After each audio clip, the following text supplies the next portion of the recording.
Let's say you've got access to documents or user data that isn't widely available, and you want to incorporate that knowledge into your own custom language model. What should you do? Should you directly use those documents to train a model? Most likely, the answer is no.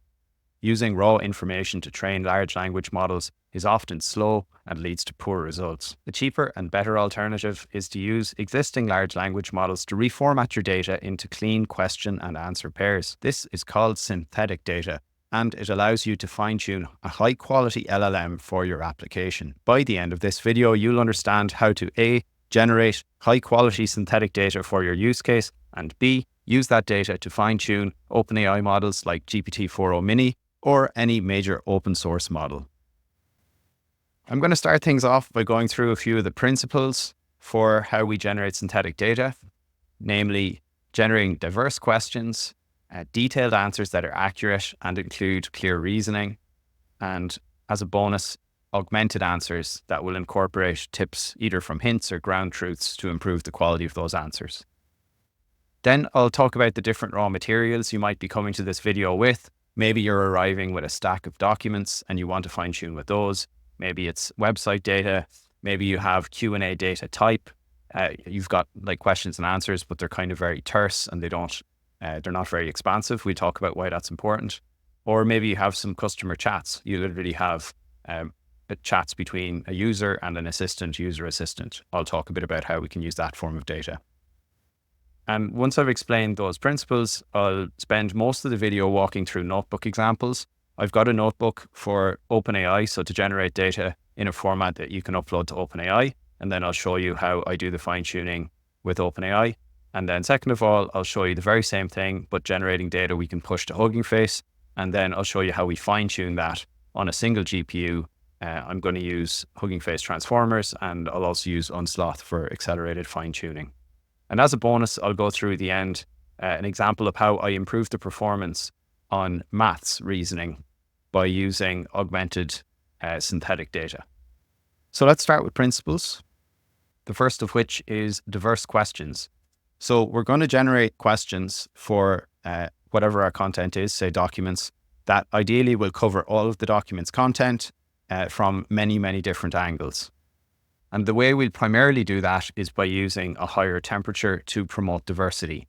So we use temperature between 1 and 1.5. Temperature of 1 means that we will respect the distribution that the language model is predicting, and 1.5 means we're going to flatten, so we're actually going to encourage more wild tokens or more noisy tokens. Then we're going to use top P of 0.9. I talked about this recently in detail in the first of my videos on test time inference. Top P of 0.9 means that we'll only consider next tokens if the sum of those top tokens adds to 0.9. So we've got a token that's 40%, one that's 30%, and one that's 20%. We'll consider only the top 3. We won't consider any out of those because those 3 add up to 90%. And once we get to 90, we don't consider any other tokens. This avoids us from hitting bad tokens. And last of all, we're going to ask for multiple questions in a given call. So if you imagine we feed in a long paragraph and we ask the language model to generate data from that, we're going to ask the language model not to generate just one question, but to generate 5. The reason is when we ask the language model to generate 5, those 5 will be different, and that generates diversity. Whereas if we ask for individual questions, just one call, then a separate call, there's more of a chance that we hit the same question with those independent calls. Now, furthermore, if you chain 5 questions in a row in one call and you say, okay, give me 5 questions, when we add noise, so we add some noise to the first token predicted, that means that noise is going to propagate all the way along to the 5th question. So the diversity of questions we get by the 5th is going to be fairly significant because we've got 5 in a row. So you can think of requesting 5 questions as basically adding more sampling kind of noise to the process, in addition to increasing the temperature, which itself will increase the noise at every token position. Now, you could try and ask for more. If you try and ask for too many questions, language models don't have a great concept of counting. There's no way for them to kind of get feedback on how many questions they've generated. They are generally good enough to produce maybe 5, 10, maybe 20 if you have a strong model like GPT4o. But if you start pushing the limit on that, the language model just won't generate the number you requested. And so you get unpredictability in a process of generation, which you'd like to be repeatable. So you can just grab 5, move on to the next request, grab 5. All right, so principle 2 is to get accurate, detailed answers. Now, if you look back at one of my early videos on supervised fine-tuning, I recommend generating question-answer pairs, and I recommend doing so at different temperatures for diversity. This is an improvement on what I've described before in a few ways. One is that I think for generating questions, there's no point really in using 0 temperature because you want to have diversity. So for questions, you want to probably be around 1, which is the language model's uniform distribution. You want diversity in questions, and as long as you don't go too high in temperature, as long as you don't go to 2 or beyond 1.5, you shouldn't get questions that start becoming nonsensical. Questions are also relatively short in nature, and so there's relatively little time for chaos to develop along the generation path. By contrast with answers, you don't really want the noise to be high. If you start putting the temperature up towards 1, you're going to have a lot more variance, not just at the start, but also throughout the answer. And really, if your questions are diverse, for every diverse question, you want the best possible answer. So I think it makes sense to separate the question generation from the answer generation for that reason. I don't necessarily think you have to do 1 by 1. You could maybe group them, but I'm just going to generate answers 1 by 1 now for each question I've generated, and I'm going to use a low temperature. Again, if you look back at my test time inference video, test time compute video, I might have said test time inference earlier. You can either say inference compute or test time compute. You'll see that low temperature like 0.1, 0.25, this tends to give us the best quality answers with the lowest variance. So yeah, I don't recommend going above that. We'll again use top P of 0.9 to avoid bad tokens. Basically, we don't want to pick tokens that have a low probability because they can throw the answer completely off kilter. Same logic as when we're using the question sampling. Now, arguably, if you use a top P that's a little bit lower, you can maybe get away with a little bit higher temperature. So with that, you can maybe justify going a little higher, but still, empirically, I find the best answers are typically pretty close to 0 in temperature. And last of all, again, relevant to the videos on, or present in the videos on test time compute, answers with a chain of thought are better answers. It allows more tokens for the model to reason over the answer. And so when we request answers, you'll see this type of a phrase in the prompt where I say, respond with step-by-step reasoning and then your answer. And we can do a thought experiment here. So imagine there's a question. You don't have to imagine, you can just read it here. Paul had 3 apples, he gave 2/5 to Mary, and then he ate 1. How many has he left? Now, imagine one answer that just says 2, and imagine another answer, this one here, let's see if I can click on it, from my ChatGPT, where I just posed the same question. And the answer here, I'll zoom in. The answer here that ChatGPT4o gives is, Paul had 5 apples, gave 2/3 to Mary, so that's 2. After 2, he's left with 3, then he ate 1, now he's got 2, and Paul's got 2 apples left. All right, so which of these 2 answers, this one here or this one here, just the word 2, which of those answers do you think is going to result in a better trained model? Okay, so yeah, the intuition is that providing a more detailed answer provides more information to the model when we go through the back propagation, and it will allow the model to use more tokens when it's answering future questions. Now, this is a little bit paradoxical, because the implications are as follows. Ironically, if you force a language model to give you very abrupt answers, like just answer in 3 words, which I often do when I'm coding because it's frustrating to get a really long answer. I just want a quick 1-line fix so I can move on. That it might work fine if the questions are easy, but in principle, that's probably a bad idea because if you restrict the length of the model's output, and you can see this very clearly in the first test time compute video I made, you severely impact the quality of the answers. And a second corollary I suspect is true is that training models on these terse answers probably reduces the quality of the models you get as well. So my rule of thumb here is try and train on answers that have strong chains of thought. Now, if you include waffle, that is not going to help. But if you can include strong reasoning, that's what we're going for. And I know that's a bit subjective, but we're going to try and evaluate the quality of the reasoning. And you'll see providing these longer answers in general is something you want in your synthetic data. All right. So principle 3 is augmenting your answers. And this is something I'll cover a little bit here. I'll do it with the maths example.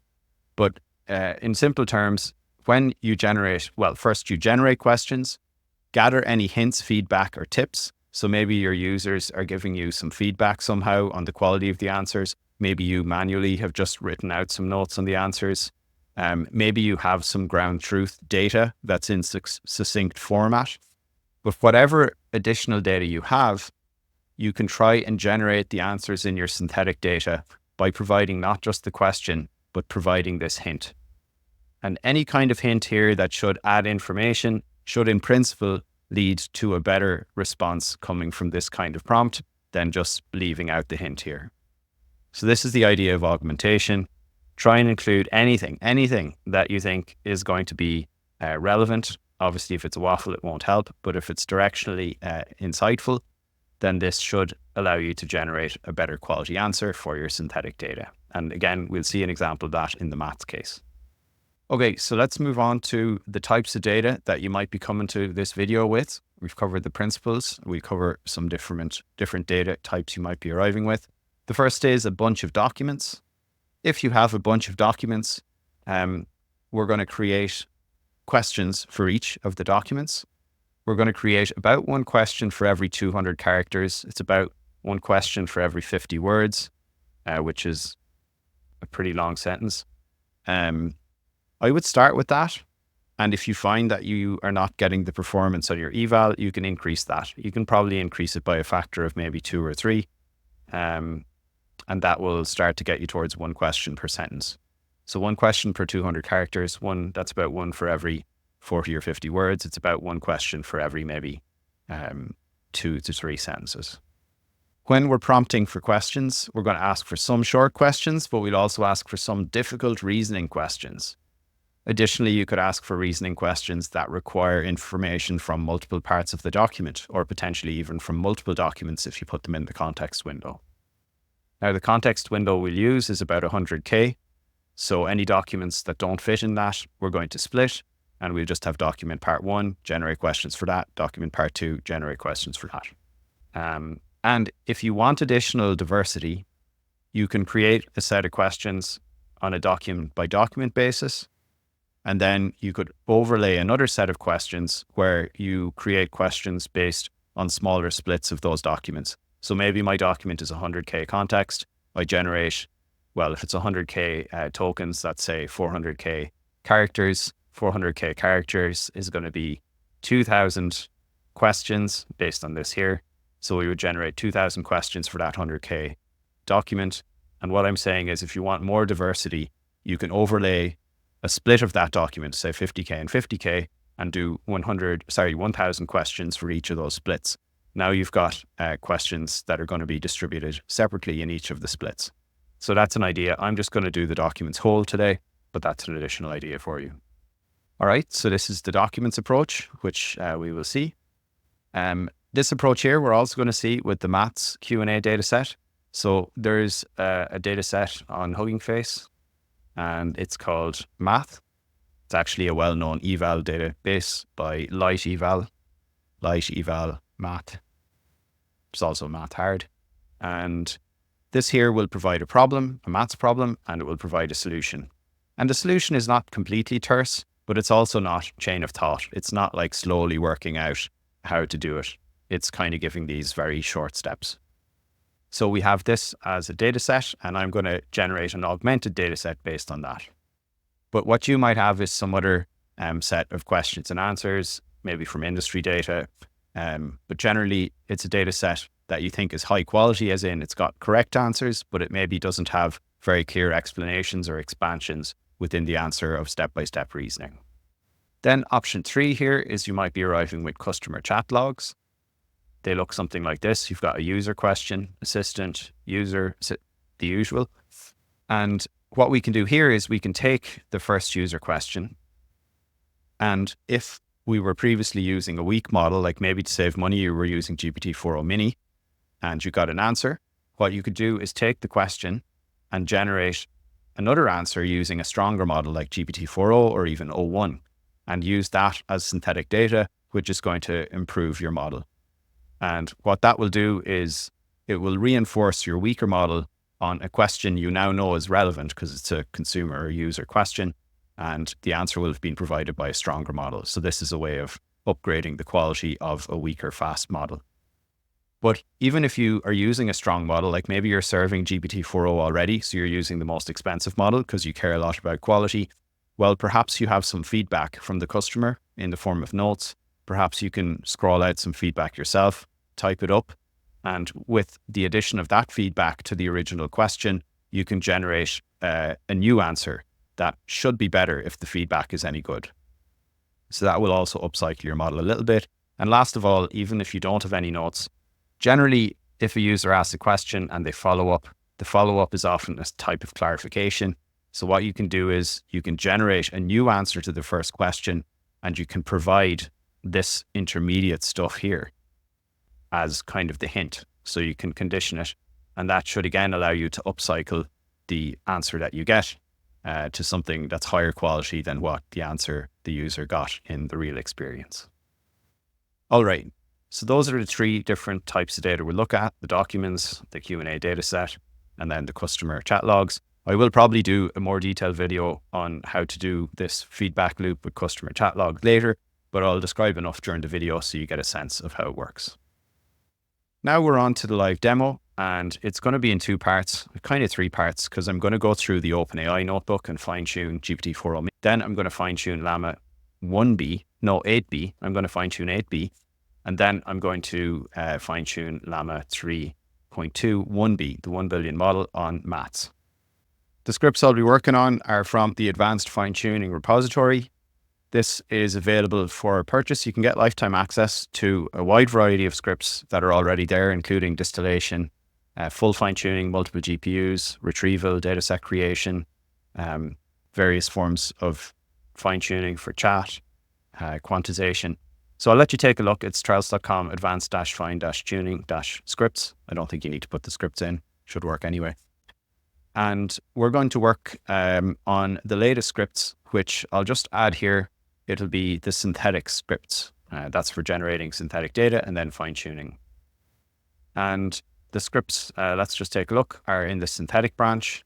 So I'll type in synthetic, and you should see a quick README file.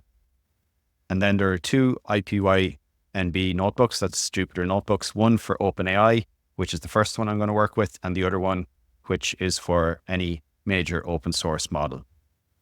So there are the two scripts we'll work on. And I'm going to run those on a GPU. You don't need to run the OpenAI one on GPU. You can just run it locally, or you can run it in a Collab or Kaggle notebook, because it's not going to use the GPU. It's going to call an OpenAI endpoint. But I'm anyway just going to run it in a rented GPU, because then I'll easily be able to move to train my open source model. So for that, I'm going to use a fine-tuning template. This is now a public repo if you want to get a link to a fine-tuning template. There's a link here for RunPod, and there's one also for VastAI. I'm going to use RunPod, and I'm going to use an A40, which will be sufficient for training 8B using LoRA. So I'll use an A40, and then I'll click on deploy. And once that's deployed, I'll connect to the Jupyter notebook.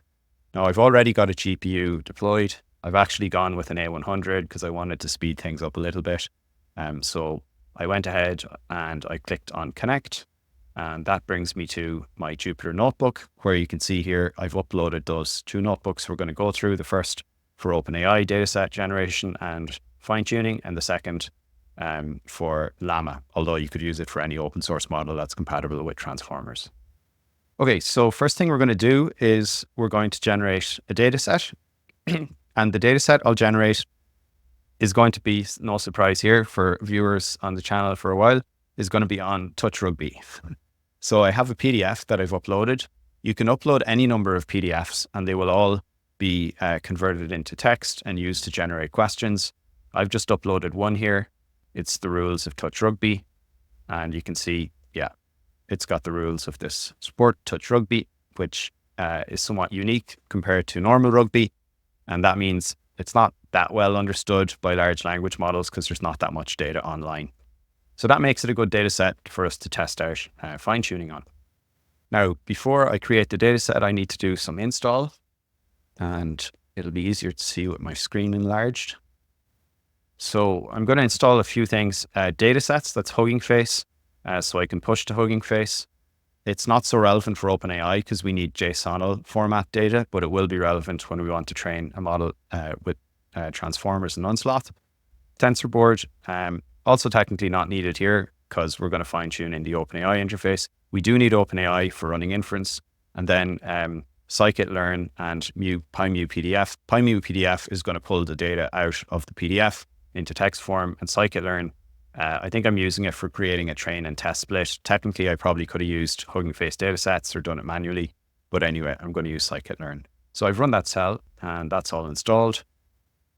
Next, you can install and log into HuggingFace, but we're not actually going to pull from any private datasets because I've made public the dataset that we're going to train on here on Touch Rugby, the synthetic data, but this does allow you to log in. Next, I'm going to set up OpenAI. So I need to set up my OpenAI key, and I need to set up the model. The model I'm going to use here, and I'm calling it a teacher model. It will be the model I use for grading and also for creating the data set. I'm using GPT4o mini. If you wanted higher quality, then you should use GPT4o, or you should use O1 mini if you want to save some money. So I've run that script here, and that should basically log me in. And next, I'm going to select the base model that I want to fine tune. So the base model here is going to be GPT4o mini as well. And later on, we'll generate this model here, which is the fine-tuned one I did earlier. For now, I'll comment that out because I want to run some evaluations on the base model. So just to recap, I've got GPT4o mini that's available from OpenAI. My goal is to evaluate how well it does on a set of questions, then generate some synthetic data, use that data to train GPT4o mini, and then see how it performs again on the evaluation. But before we do the evaluation, we need to have the data set at hand.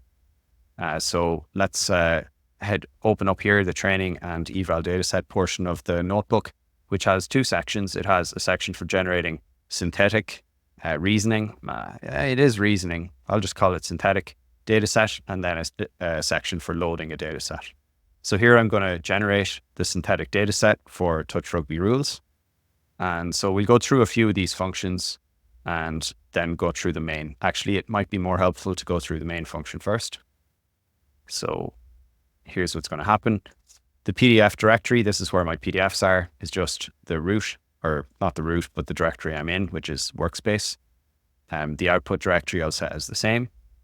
Then I'm going to allow myself to run in either test mode or not. If I'm in test mode, I'm just going to run a few rows of data so I can quickly see everything is working and print it out and walk through the answers with you. So yeah, if I'm in test mode, I'm only also going to process one PDF, whereas if I'm not in test mode, I'll process all the PDFs that I've uploaded. So the next step then is to actually process the PDFs. We'll go through that function, but it basically pulls out text from the PDFs. Why don't we go through it now? So process PDF is right here.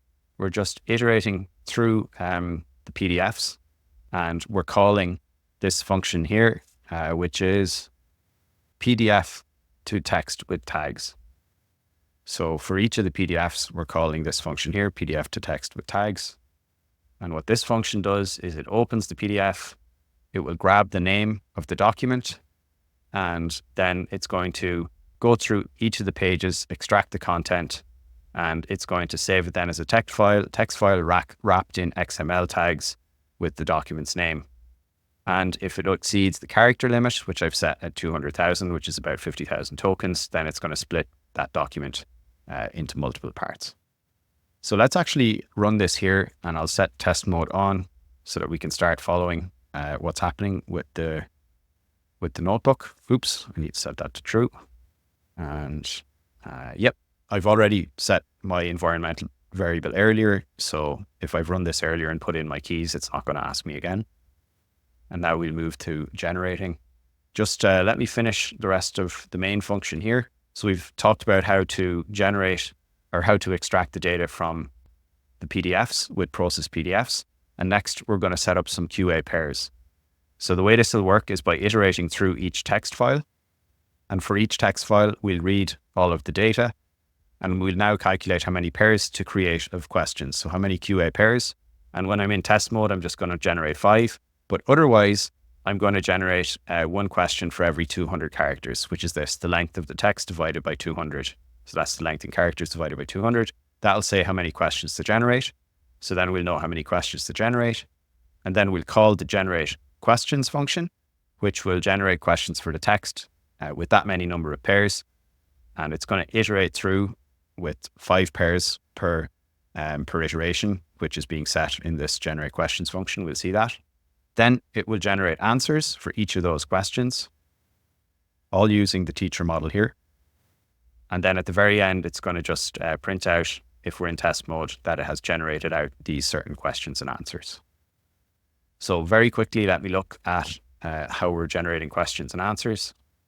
So here, for generating questions, we're going to have a default question batch size of 5. So that means we're asking for 5 questions. And yeah, you can ignore this here. It's because I'm using a similar script. You can use Grok. If you're using the other script over here that we'll come to later for open source, you can actually use Grok instead of OpenAI. But here, this is kind of moot because it's all going to be overwritten anyway when I pass in the model and the provider. So it's going to tell us we're generating how many pairs. It'll be 5 for test. And this is just some error handling if somebody puts in less pairs than the batch size. Now here's the prompt. So you're a helpful assistant. Please generate a list of 5 questions based on the following document content. The list should contain a mix of short factual questions and long complex reasoning questions. And here's the document. And then we're going to get it to respond in valid JSON format. Now we'll define fetch questions, which is an OpenAI call. And notice that we are specifying structured output, which is a question model pydantic object. And the pydantic object is just a list of strings. So we wanted to generate a list of strings, which are all questions. And we're going to thread that so we don't have to wait for one by one. We're going to have multiple threads. It's currently defaulting to the number of cores. You could increase that if you wanted to accelerate things. You could increase the number of threads. The generate answers is somewhat similar to questions, although it's only going one by one. It's not generating 5. It just says, give a detailed answer to the following question based on the following document content. The answer should include step-by-step reasoning followed by the final answer. You don't have to put final there. Document being passed in, question here, and then responding in this format, which is going to correspond to the pedantic object here, which is answer model. So we'll fetch the answer. You can see another OpenAI call. We're enforcing the answer model structure. This is good because you don't want an answer to come back that's not in the format you want, because then you can't grab it. And if you can't grab the answer cleanly, it's going to affect your dataset generation. So you'll see if you run the script like this, you're going to get pretty much guaranteed dataset generation without any errors, which is nice. Again, we're going to thread that so we don't have to wait forever. And there's one other function there's 2 others I'll quickly mention. This is just for splitting the data set. So if we do have more than 10 rows, we'll split 10% into a test set and the rest will remain as train. And then I have a function for saving the data set, which supports 2 formats. It supports the OpenAI format, which is a jsonl format of messages, and it supports the HuggingFace format, which supports anything. I'm just going to upload questions and answers though, to keep it simple. So let's run this. By the way, you can see that here I'm iterating through each file. I'm generating questions, generating answers, printing out those if it's a test. Then I'm going to split that data set, and then I'm going to save the data in jsonl format, or I'm going to push it to Hub. Okay, so let's run this. So are we going to run in test mode and generate only 5 QA pairs? Yes, we are. So it's processing that. It's showing us the prompt we're using for the question, which is good. So that means it's currently going to send a request to get our list of questions. And then it should print out the list of answers. Okay, so it's gotten the questions, and now it's showing us the prompt for getting the answers, and now it's gotten the answers. So here are the answers, questions and answers. Here's question 1. Explain the procedure when a team is penalized 3 times for infringements. Here's answer 1. Here's question 2. Here's answer 2.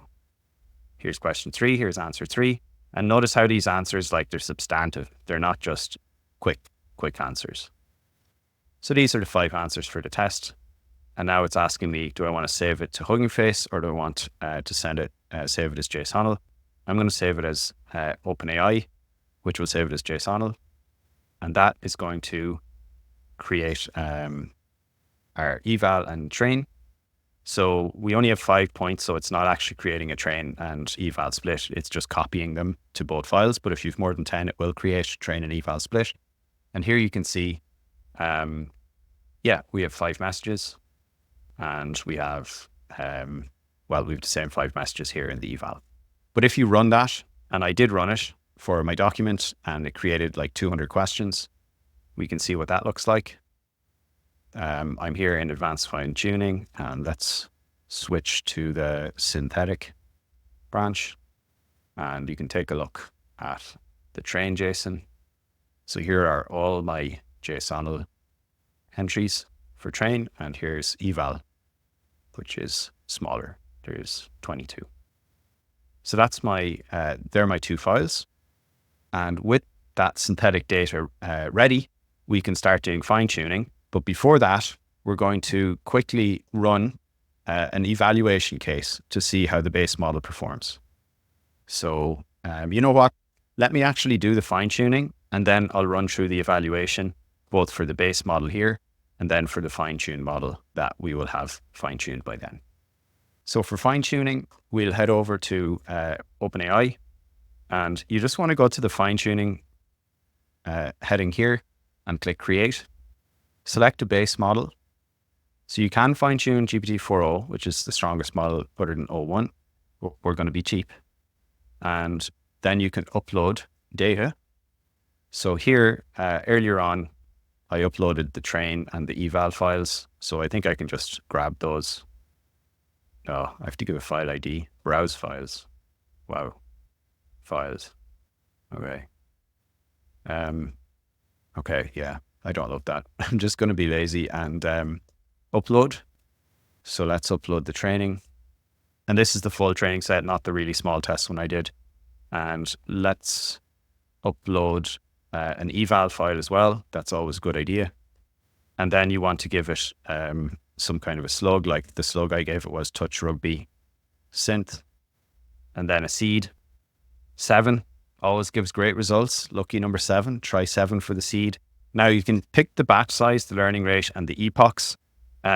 This is really shooting in the dark because you don't really know what size LoRA is being used. You don't even know what this means. Like, is this the LoRA alpha? My guess is this is maybe like the LoRA alpha. And then the number of epochs. They always recommend a higher epochs than I would do for open source fine tuning. So I'm just going to default to leaving these as is. And then I click on create and it will validate your data set. If you've got it in the format I showed, everything should work and it will be ready. So here's what the training loss looks like from earlier. It's going down, always a good thing. The validation loss now is not, they're the red dots. Nothing too amazing on validation loss. It would have been nice if I ran the validations a bit more often. And maybe I could have done that actually. Yeah, I don't know if I can do that. I think I might have seen it maybe on the distillation option, but I don't think I see it. Either way, the training actually went well because I've run this already. So I'm going to copy the name of the model, which is this one here, and copy that over to my spreadsheet or to my notebook. I've actually already copied it, so we can run evaluation here. So now we have the fine-tuned model. It only took a few minutes. It actually was pretty quick. Fine-tune on 200 rows. And it decided to run 3 epochs. It decided to run batch size of 1. It decided to run a learning rate acceleration of 1.8 relative to what? I'm not too sure, but it seems to have worked well. So let's now evaluate the base model and then see how things went when we used the more fancy model. So we'll take the base model first and we'll go through evaluation. And the way evaluation will work is by feeding in a generated answer, and the ground truth solution, and using a language model to score them. So yeah. Now I'm going to use GPT4o mini for scoring as well. You might say, oh, you should use a stronger model. But the thing is, when you have the ground truth and the solution, it's generally pretty easy to say whether it's correct or not. So you don't necessarily need a much stronger model. If you're going to be training a tiny model like Llama 1B, then don't use that for evaluation, use something stronger. But I think like at GPT4o mini, if you're just comparing answer and ground truth, it's going to be pretty accurate. So basically the approach is, let's look at main again. That's always the easiest way. The way we'll evaluate the model is for every row in the evaluation data, we will pick out the problem, we'll pick out the solution. So problems from the question column, solutions from the answer column. And we will ask our model, which will be either the base or fine tune, to please solve this step by step and explain your reasoning before providing the final answer. So that's what the prompt is going to look like. It's going to look like problem plus the step-by-step instruction. And then we will generate a completion. I'm not enforcing any regex or structure here. We're going to generate with a low temperature and 0.9 to avoid any really bad tokens. And then we will print out the results and see how they compare. So let's run that for the base model. And I'm just running it here on the first row or the 0th row of the eval data. And I'm not doing any batching. In the next part here, I will batch to speed things up. So here we have a problem, we have a generated answer, and then we have the evaluation result, which is correct, and the reasoning. Now, to be clear, the model, when it evaluates, provides the reasoning first and then the correct answer. You can't do it the other way. Well, you can, but you won't get as good results because the whole point is to put the chain of thought before the answer. So here, yeah, it's comparing the ground truth and it's marking it as correct. So next, we'll just do a batching version of that script. Everything is the same, except we're going to submit multiple requests to OpenAI so that we can speed things up. So it's the very same questions and requests that are being made, except that I've incorporated batching. And here in test mode, it just allows me to see that the batching is working as we would like. It's going to run through a full 22 questions, which means a batch of 8, a batch of 8, and a batch of 6. So here are the batch of 8 questions that are being submitted. It's going to generate answers, then it's going to review the answers, and it will do that for all the batches. Now, while that's generating, we're going to go one step even further, which is we're going to run through the batch of evaluation 3 times, calculate how many are correct, and calculate a mean absolute deviation so that we have a sense for whether the results are varying or not, because I want to compare how many are right on the base model and the fine-tuned, and I want to know if we're inside or outside of experimental error. So you can see here it's moved on to the second batch here and then the third batch. So once that's done, we'll evaluate with batching and with multiple runs. And yeah, I run it 3 times. And you can see these are my results from earlier. I ran it on the touch rugby eval questions. And you can see here it's running 3 times to get through the 22 questions. Well, 3 batches 3 times. And by the end, it's got an average number of correct answers. This is the base GPT4o mini. And it's got a mean absolute deviation of 0.67. So probably 8 out of 22 is reasonably accurate. You can see it got 7 out of 22 once, 8 out of 22, and then 9 out of 22. So yeah, 8 was the average. So what I did then is I just went back up to the top and I picked a different model. So we can minimize the data sets. I then picked this model here, GPT4o mini, and I ran that one through. So remember, we got 8. Let's see how we do when we use GPT4o mini, but in fine-tuned form. So here's after the fine-tuning. We've again 22 questions, and this time we get 14.67 with a mean deviation of 0.44. So yeah, this is working fairly well. We have gotten the answers up from average of 8 to almost 15. So we've nearly doubled the amount of correct answers.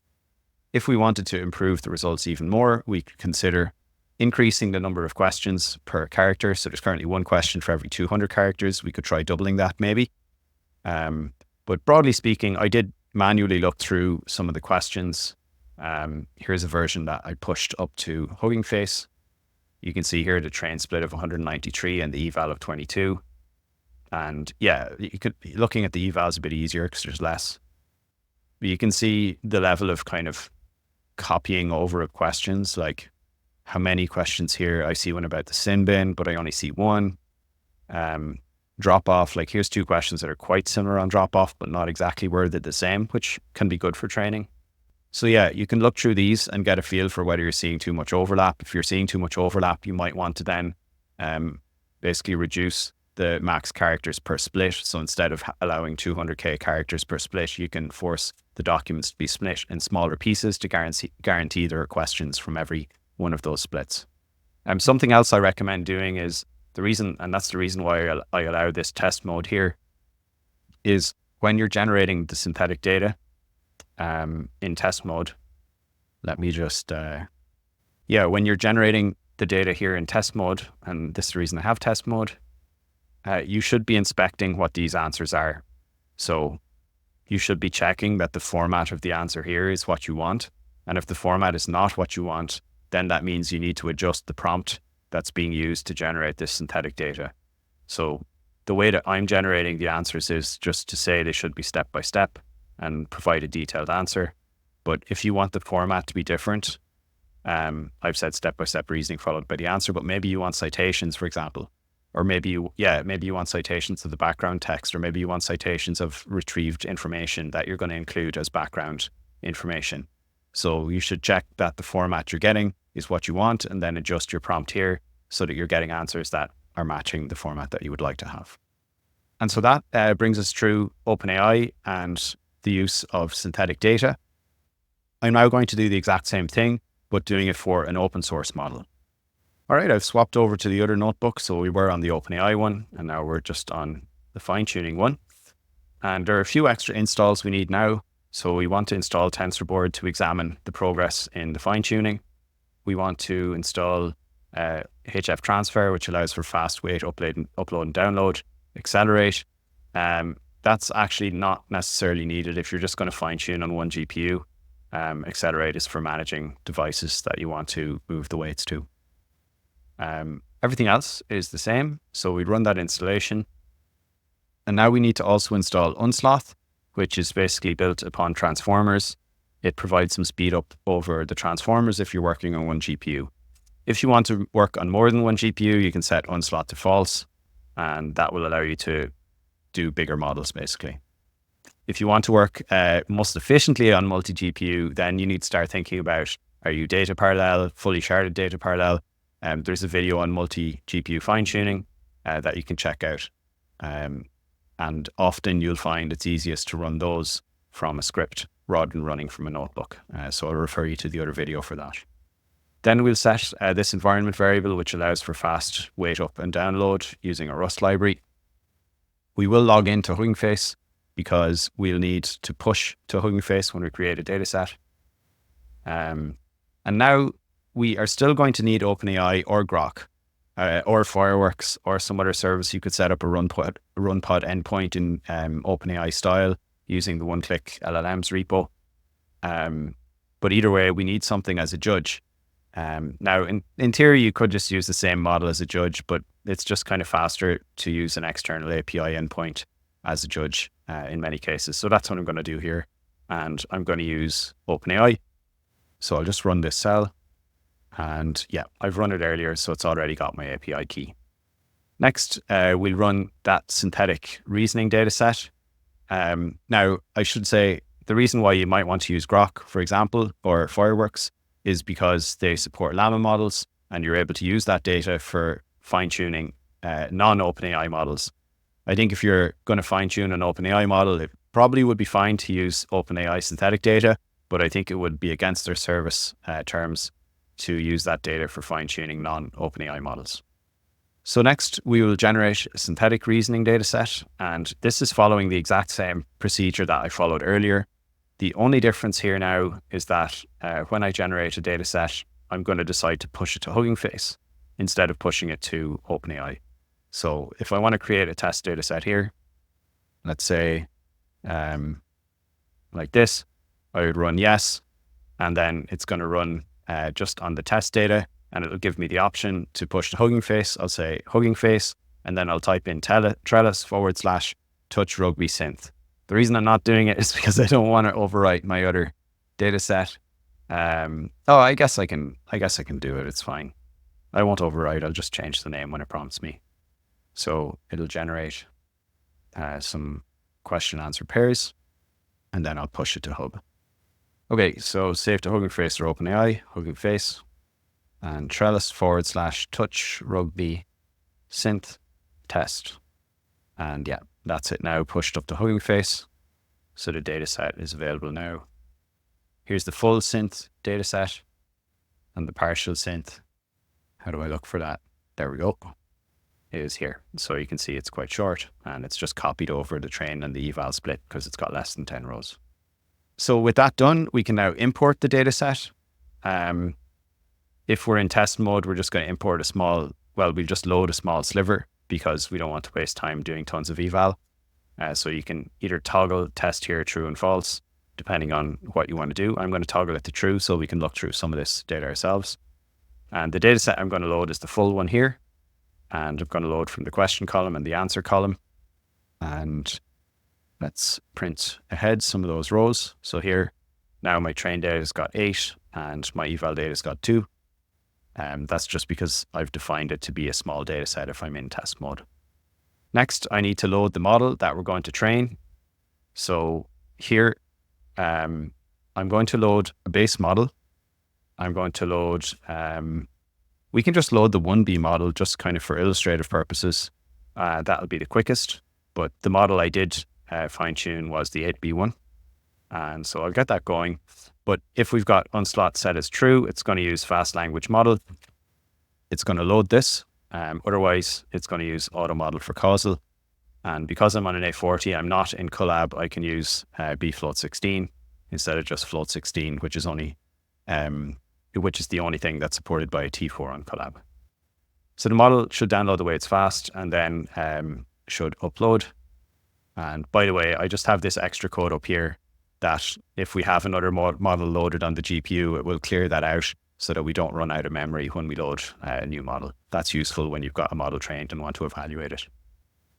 So next, we're going to set up evaluation, and everything I've shown here is the same as the evaluation before, with the difference that the evaluation is still calling OpenAI or Grok or Fireworks if you've set that. But when we're running the generation of the answers, we're not calling OpenAI because we're calling our custom model, which is running on the GPU. And that requires us to prepare the step-by-step instruction, prepare the messages. That's the same. But the different part is we're now going to chat template the inputs. So we're going to apply the chat template, and then we're going to pass those inputs, which are going to be in tensor format. We're going to pass those in to the generate function here, which will also require us to pass in the max new tokens to generate, the temperature, which will be low because we want accurate generation. And we could set top P, but sometimes a slightly better version is min P, which means we only consider probabilities that are above 0.1. With top P, technically, you can still get some small probabilities because if the top token is 87% and the next token is 3%, that's going to add to 90. So it will include a 3% token. Min P avoids that. So it would be better if we could use that, but OpenAI doesn't support it. And to be honest, I did some testing with top P versus min P, and I kind of found similar results. So maybe min P isn't, I think it's a good idea in theory. In practice, maybe it's similar to top P.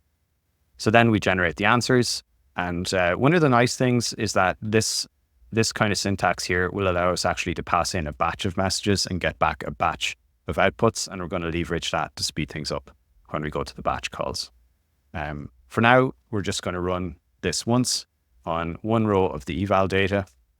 And remember, we're running on the 1B model here, which is quite a weak model. I don't think it will get any of these answers correct. So we've got the evaluation, the answer is correct, and some reasoning here why it's not correct. Then I just build up a batch version of this to speed things up. As I mentioned, we're able to pass in a batch of inputs. There's one subtle thing I want to say here, which is that you can't just apply the chat template and create the tensors directly. It doesn't correctly create the attention masks. And when you have a batch of inputs, they're not going to be the same lengths, the questions. So you need to pad them. And if you pad them, you need to have attention because you need to make sure that those padding tokens are ignored. So that needs to be done properly if you have got a batch. If you've only got one, there's no padding because you just submit the question equal to the length. of the question. But if you've more than one, then the questions probably won't be the same length. So you need to pad, and that means you need to add attention. And for the attention mask to be created, it doesn't work if you just apply chat template. I'm not sure if that's a bug. So the workaround is to apply the chat template with tokenize equals false, and then pass that formatted formatted prompt, which is applied the tokenizer chat template, pass that into the tokenizer, and this will correctly apply the padding. And you can't see it, but the padding is in here. If you printed out these inputs, it would include the inputs, but also the attention mask, and that's what you need. So yeah, this is just running everything in batch. And I think we can probably run this and get an example of running 2 questions. So here you see the inputs. I've got a batch of 2 inputs. So there's one input here, which is going as far as here. And then we've got a second input. And then you can see here, we've tokenized these tensors. And this here is the mask, look, the attention mask. And notice how it's ignoring the padded tokens. So these are all zeros corresponding to these pad tokens here. And then you'll always have one sequence. The longest sequence will never have any padding. So that's why you don't see any of the pads ignored, because you pad to longest. Basically, you specify padding, it's going to pad to the longest sequence, and it's also optionally going to truncate. You'll see there's a truncate parameter here. So if we specify this, it means it's going to first make sure everything's less than 1024, and then it will pad to the longest. So there'll be at least one that's going to have no padding.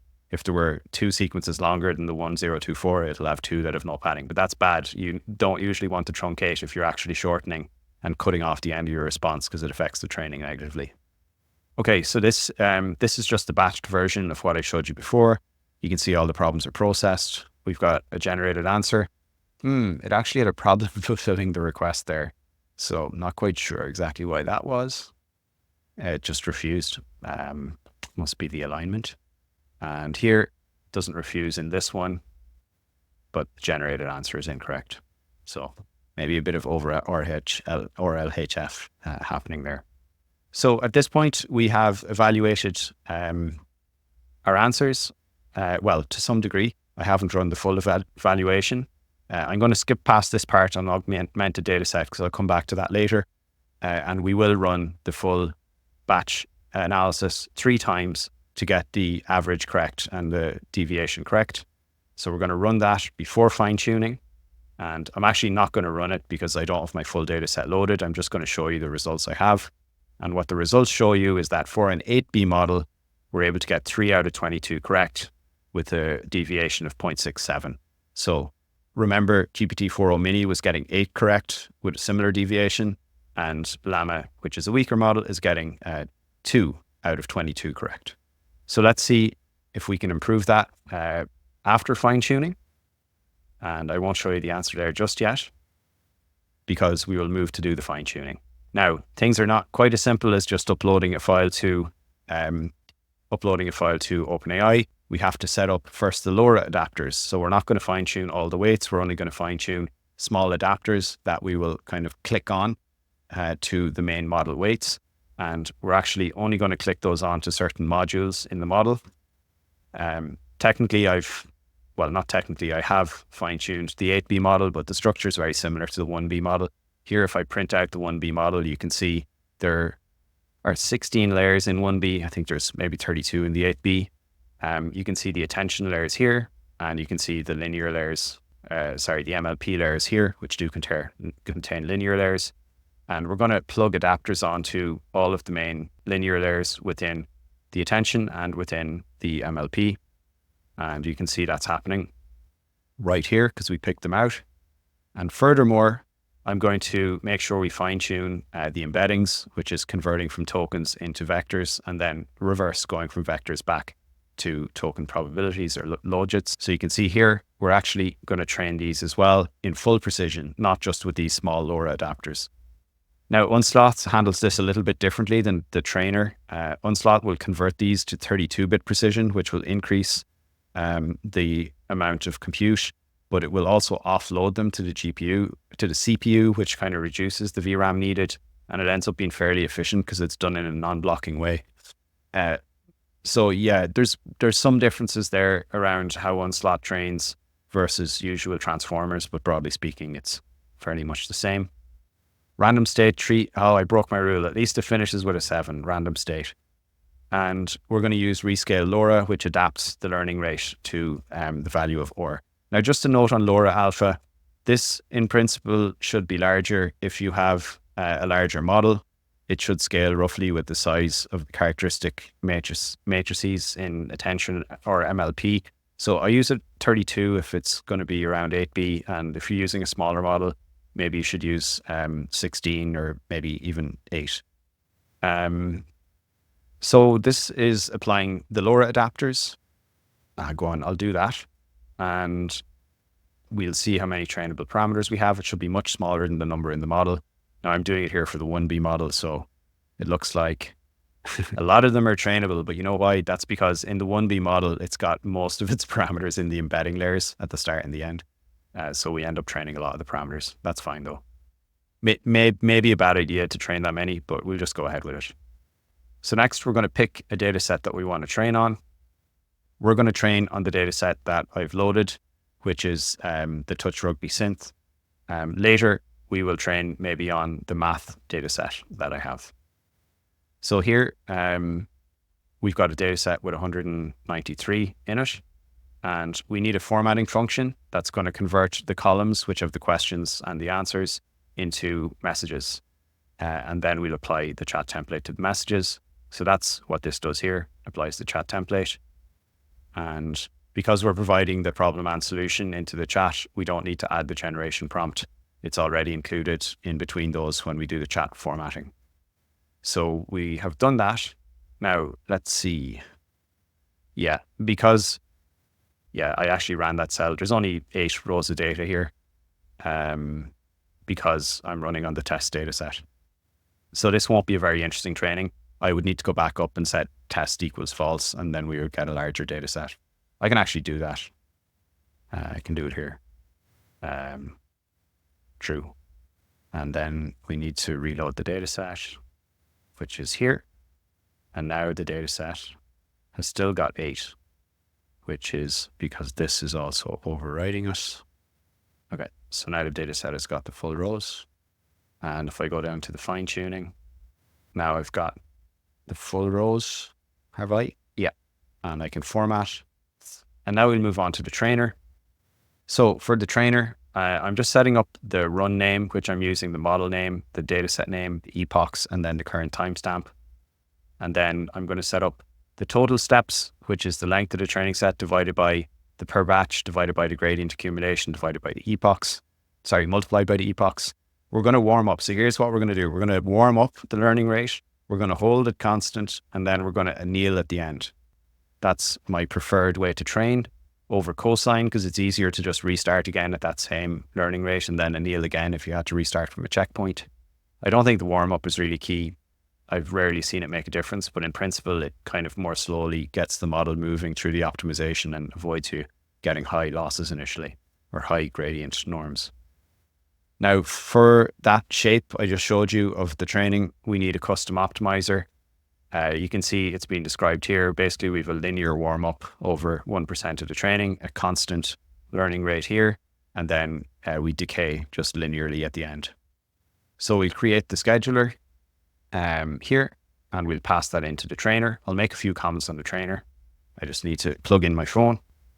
Okay, so we're passing in the model, the tokenizer, the training data set, the eval.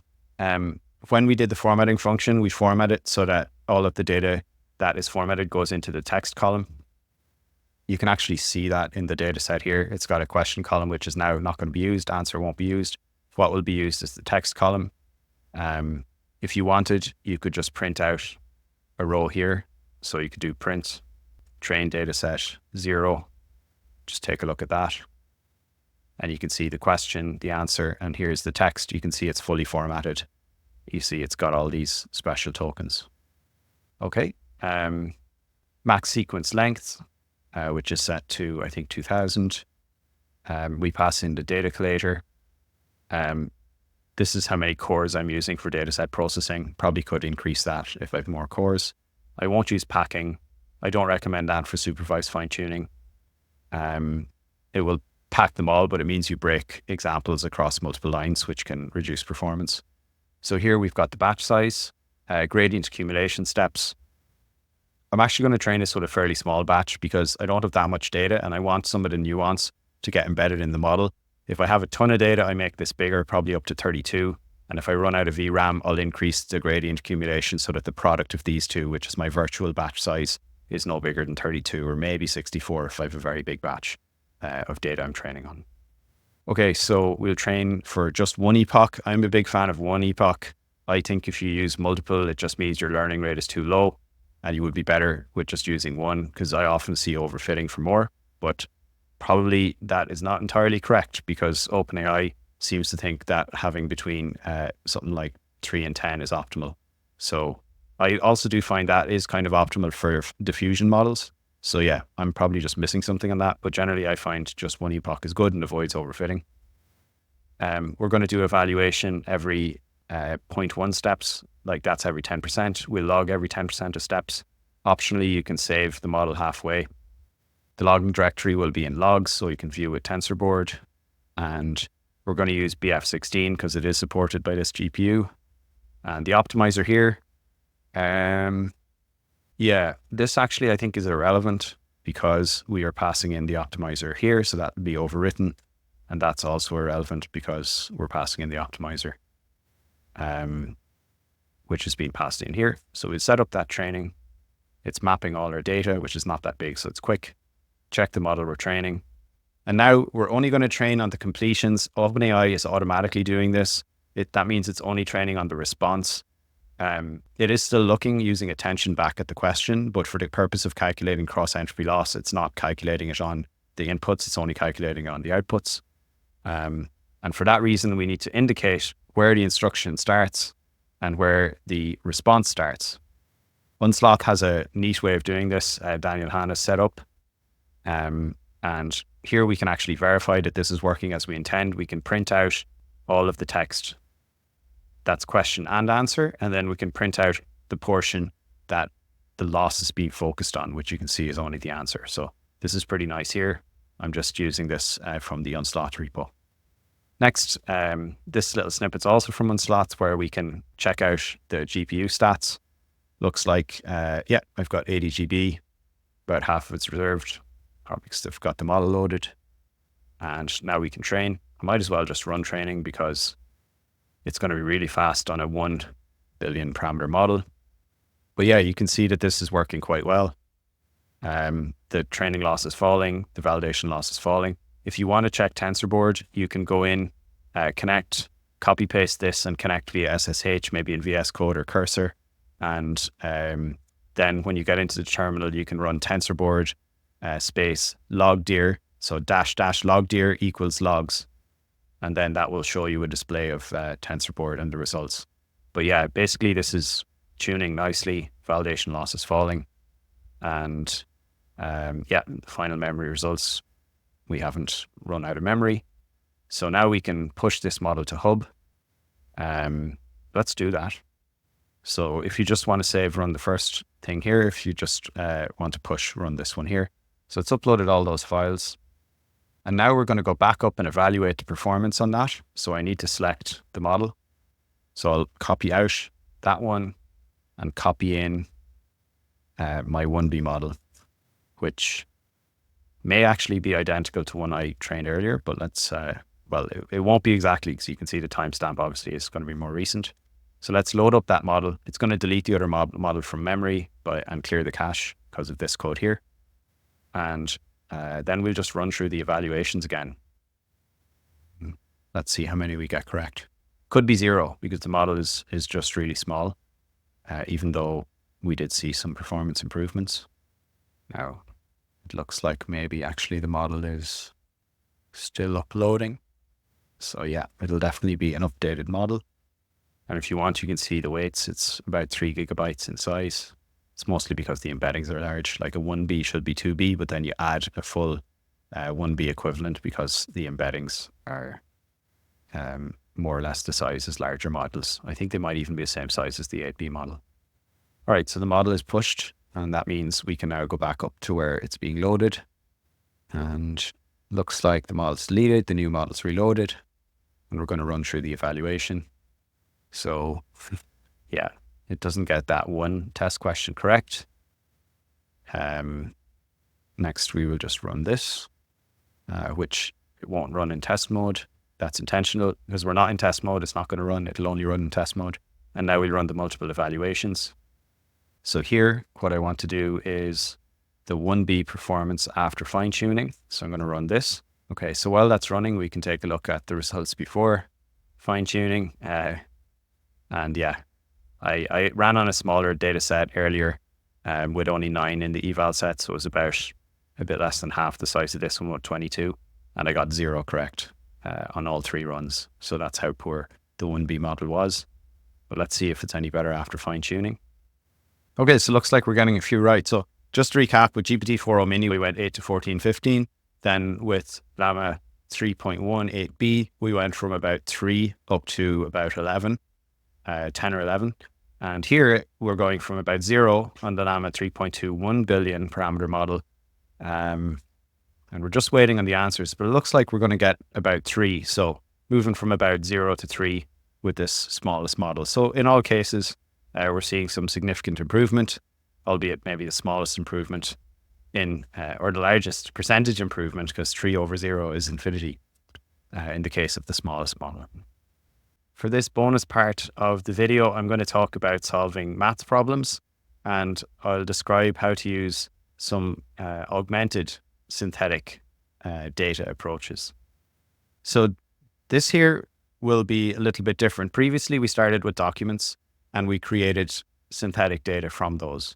But for the maths problems, we have a data set already in the form of lighteval that provides us with problems and with solutions. So if you start off with a model, say the 1B1, 1 billion parameter model, you can think of ways that we can improve the performance of that 1 billion parameter model through fine tuning. And you can think of ways to generate data sets that might help us with that fine tuning. So as a baseline, to know how good the 1 billion parameter model is, what we can do is just ask some of these questions, ask some of these problems, and see how many of the solutions it gets correct. And it turns out the 1 billion parameter model is quite weak at this. I took 32 questions from the pre-algebra subset, specifically from the eval split, which is called test split. And I ran that through. And out of the 32, it's getting about 1.3 of the questions correct, with a variance of about 1. And I can show you those results just in the notebook here, because I'll show you some other results then afterwards. So we're not looking at touch rugby anymore. We're actually not in the OpenAI notebook anymore. We're still within this notebook here that I showed you the training of Llama 8B and 1B in. So let me scroll down in this notebook to where I have the results. So I have the results here, just raw on the 1 billion parameter model. I've run it 3 times on 32 rows of data. And here, as I said, the average correct is 1.3 out of 32, and the deviation is about 1. So the 1 billion parameter model is very poor at answering these maths questions here. So one question now you might ask is, well, can we do some fine tuning just on this data set here using the problem and the solution as is in this terse format here? And so I've loaded up that data set and I've run it through the fine tuning pipeline I showed you. And here are the results. So after fine tuning on 1,000 rows of training data, so I'm not using the same data I'm using for eval, we get the following results: 1.67 with a deviation of 1. So basically they're statistically the same. With 1,000 rows of training data, I wasn't able to statistically improve the performance of the maths on this 1 billion parameter model. But there's a problem with this data here, which is that it's very terse. And because it's terse, it makes it harder for the model to be able to answer as well as if it had a more expansive chain of thought type of reasoning. Which leads us to the question of, can we generate better answers, at least better from a language model standpoint, than these terse kind of human type answers here? And the way we can do that is by using a stronger model, even say the 8 billion model. That's what I used. We can get the 8 billion model to generate some answers and use those answers to train the 1 billion parameter model. And what's more, when we get the 8 billion parameter model to answer these questions, we can just filter out the ones that are correct, which it turns out are a majority because it gets about 80% of them correct. And we can just train on that data set. And that's what I'm doing in the section of the notebook, which is called synthetic. Let's just take a look here. It's called generate an augmented synthetic data set. And all this does is it sends questions in to a model, which should be a stronger model. I've set it as the 8B model. And then it will generate some answers and create a data set that gets pushed up to HuggingFace. So that's pretty much what I did. And I pushed up a data set, a synthetic data set that has got these improved maths questions. And we can find the data set here in the data loading section.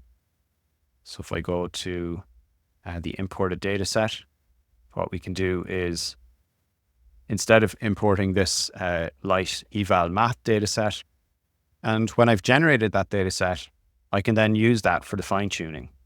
So when we go down to fine tuning, right down here in the notebook, we'll pick a data set. And instead of picking the raw data set, we can comment that out and we can instead load one of these synthetic augmented data sets. And you'll see I've got two of them. There's this synthetic one here. This is a data set I've generated by having the 8 billion parameter model answer questions instead of the 1 billion and filtering out only the correct answers. So you can maybe take a quick look at what that data set looks like. It's got 830 rows because there were 830 that I had marked correct out of the 1,024 answers it generated. And then we can run through the same training process, but maybe more interesting would be just to take a look at one of the answers. So print SFTTrain data, and let's take a look at the 0th answer here.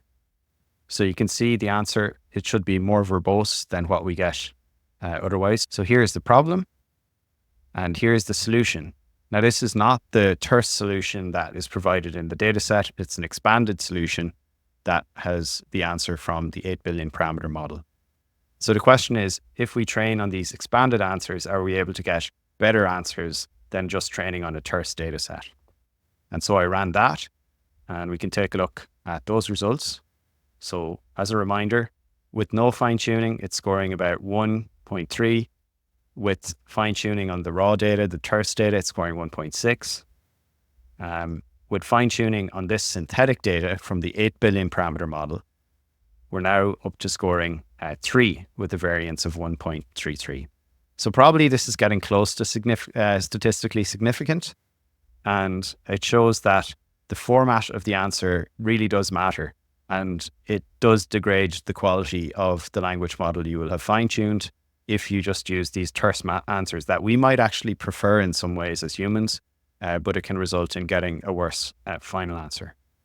Now, there's one more ablation I made, which is I said, well, if Llama 8B is getting, say, 200 out of those 1,000 questions wrong, how can I get it to get more of those questions correct? So I'll have a bigger data set. Now, it won't be much bigger because it's already got 80% correct, but also maybe there are ways to improve the reasoning, even in the ones that did get correct. And the way that can be done is, again, by using this synthetic approach. And I'll just highlight by searching here for the word augmented. And what you'll see here is the way I prepare the questions when generating this synthetic data set is different if I set the augmented flag to true.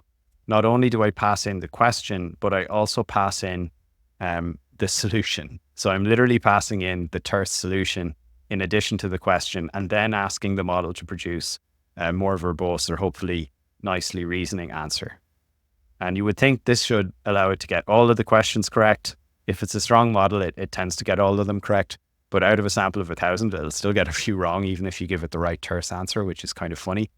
But it does allow me to then generate a data set that gets pretty much all of the answers correct. So let's go and take a look at that data set. So the augmented data set here. And so when I do fine tuning now, rather than using that synthetic dataset from the 8 billion parameter model to train the 1 billion, I can use the augmented synthetic one, or the synthetic augmented one. So this now has the benefit that I fed in the ground truth kind of answer into the question in order to get it to generate a trace of what the answer should be. And if you're thinking about integrating customer data, this is analogous. It's like you have some questions, and then instead of injecting the ground truth data, you're injecting some customer feedback or anything at all that you think will help to improve the quality of the answer that's generated in the synthetic data. And so this did allow me to get more of the rows correct. If we inspect this, we should see there's 972 rows out of 1,024. So it got nearly all of them correct when I passed in correct answer. If you start using an even stronger model like 70B, it'll just get all of them correct when you do that, which kind of makes sense. Funny enough, if you put in a small model as a teacher, like a 1 billion, even if you pass it the ground truth answer, it won't get the answer correct, even in the majority of cases, which is interesting. And yeah, the answer structure, it kind of looks the same. Just because you add augmentation, it is just going to improve the chance of it being correct, but it's still following the same chain of thought type pattern. And I did run that then as a means of training, and I suspect that should give improved answers. I mean, it first of all just gives you more data, which is going to be good. But the problem is it's not really adding much more data. It's 972 versus 830. So when I did run that, I basically got the same result. It looks lower, it's at 2.3, but the mean absolute deviation is 1.78. So I'm statistically getting within the same range, and I'm even overlapping more potentially with the base case where I'm down at 1.3.